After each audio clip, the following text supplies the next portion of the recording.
وحش قديم بأسنان زي السكاكين، كائن شكله غريب بمناخير طويلة زي الأنبوبة، أسنانه عاملة زي مشط مليان شفرات، بيعوم بسرعة السمك وبيعض بسرعة البرد، العضة اللي مش بيفلت منها أي فريسة. الوحش ده مش خيال ولا من أسطورة منسية، ده واحد من أندر وأغرب التماسيح في العالم، ده كائن حقيقي واسمه الجافيال. التمساح ده مش شبه أي تمساح، وعموما بلاش نطول كتير، خلونا نبدأ. بس في الأول ما تنسوش اللايك والشير والاشتراك في القناة والكلام الجميل ده كله. أنا إسلام سيد ودي قناة صندوق الدنيا.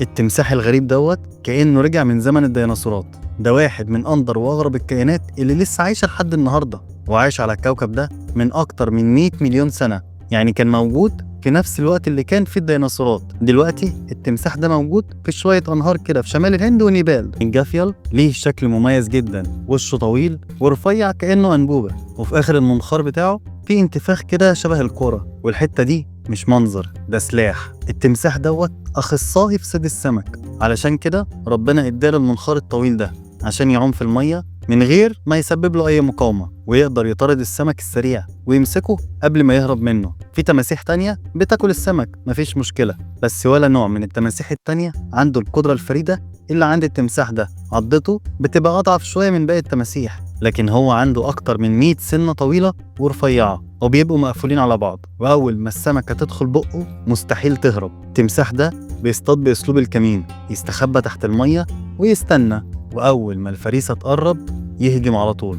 التمساح ده وهو صغير بيبدأ بأكلات بسيطة زي الجمبري، ضفادع، بس لما يكبر بيبقى صياد سمك من الطراز الأول. في تقارير قالت إن التمساح دوت ساعات ممكن ياكل مثلا كلاب صغيرة أو ماعز صغير، بس الحاجات دي نادرة وغالبا مش جزء أساسي من النظام الغذائي. والسؤال اللي بيتكرر كتير، هو التمساح الجافيال ممكن يهجم على البني آدمين؟ الإجابة لأ، هو مش بيهجم على البشر، لكن في عادات وتقاليد. في بعض المناطق في نيبال والهند الناس هناك عندهم طقوس دينية بيخلوا فيها الجثث تدفن في النهر، وساعتها ممكن التمساح ياكل من الجثث دي. بس ده مش عدوان، ده تصرف طبيعي من كائن بيدور على الأكل. يعني باختصار ما تروحش تتصور جنبه وتقول ده أليف، لأنه ببساطة هو ضخم جدا.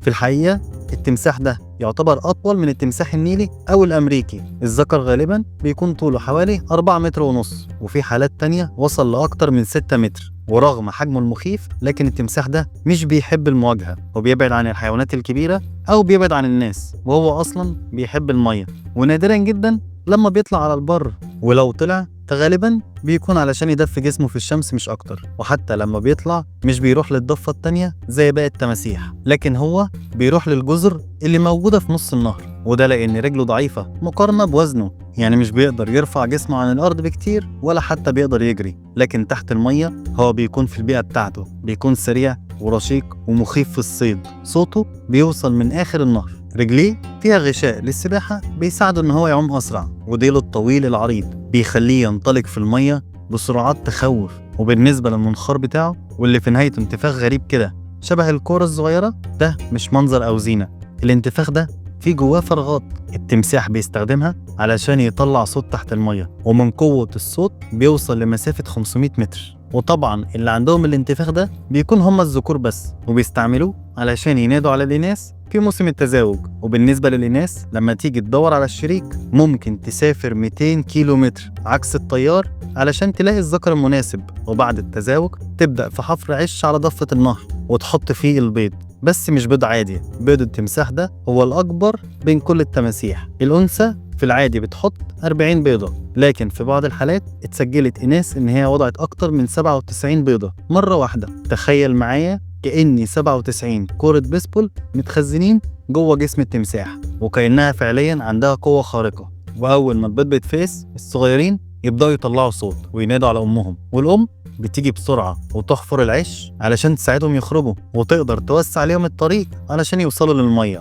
معظم أنواع التماسيح بتشيل الأولاد في بقها، لكن الجافيل مش بيقدر لأن منخاره بيكون طويل وحاد زي المنشار، فبيسيبهم يتحركوا لوحدهم. وهنا بيقوم الأب والأم بمراقبتهم وحمايتهم لحد ما الأمطار تيجي. وفي أحيانا الذكور بتشيل الأولاد على ظهرها علشان تحميهم من الحيوانات المفترسة، وده واحد من أجمل التصرفات الأبوية اللي العلماء شافوها في عالم الحيوان. لكن رغم السلوكيات الجميلة دي، الجافيل مهدد بالانقراض.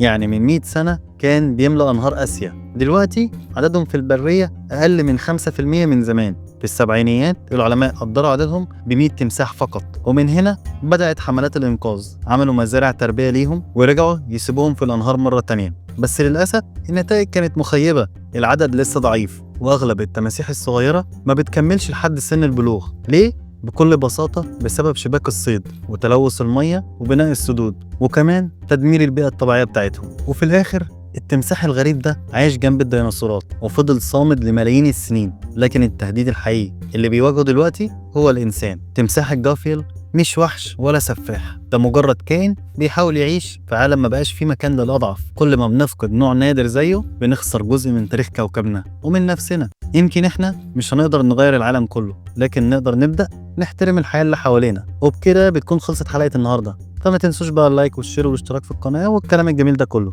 واستنونا في حلقة جديدة من قناة صندوق الدنيا.